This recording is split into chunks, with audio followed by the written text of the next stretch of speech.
માંગરોળમાં વિશાળ કળશ યાત્રા બહારકોટ હરિકીર્તનાલય શ્રી રામ ધૂન મંડળથી પ્રસ્થાન કરી શહેરના મુખ્ય માર્ગો પરથી લીમડા ચોકમાં મહાધૂન હનુમાન ચાલીસા પાઠ સહિત માંગરોળના તમામ મંદિરોના પૂજારી શ્રીઓ તથા કાર સેવકોને તેમજ રમેશભાઈ જોશી અને બે સફાઈ કામદારોને શાલ ઓઢાડી પ્રમાણપત્ર આપી સન્માન કાર્યક્રમ યોજી કળશ યાત્રા પૂર્ણ કરાઈ હતી।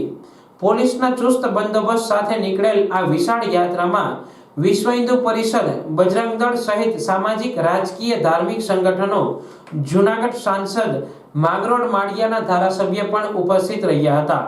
વિશાળ સંખ્યામાં સમસ્ત સનાતન હિન્દુ સમાજના ભાઈઓ બહેનો, રામ ભક્તો જોડાય અને શ્રી રામના ગગનભેદી જયકારથી નગર ગુંજતું કર્યું હતું। માંગરોળનો મુખ્ય લીમડા ચોક ટૂંકો પડ્યો હતો। આ કળશ યાત્રા શહેરના માર્ગ પર નીકળતા વિવિધ વિસ્તારના રહીશો દ્વારા શરબતની સેવા કરવામાં આવી તેમજ ફૂલોની વર્ષા કરી યાત્રાનું સ્વાગત કરવામાં આવ્યું હતું। જય શ્રી રામ।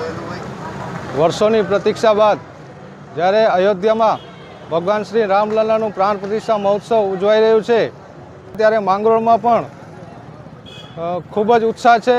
માંગરોળને દુલ્હનની જેમ સજાવીને અયોધ્યા ધામ જેવું બનાવેલું છે ત્યારે આજે માંગરોળમાં એક ભવ્ય કળશ યાત્રાનું આયોજન કરવામાં હતું।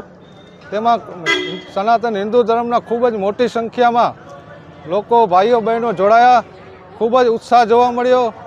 તેમજ આ તકે આ સમિતિ દ્વારા જ્યારે માંગરોળના તમામ મંદિરો અને સફાઈ કામદારો તેમજ કાર સેવકોને પણ બિરદાવ્યા હતા। આ તકે ખૂબ જ મોટી સંખ્યામાં લોકો જોડાયા અને સર્વનું આ તકે આભાર માનવામાં આવે છે। પોલીસ સ્ટાફ તેમજ સર્વ સહકાર આપનાર તમામનું આ સમિતિ દ્વારા ખૂબ ખૂબ આભાર માનવામાં આવે છે। જય શ્રી રામ।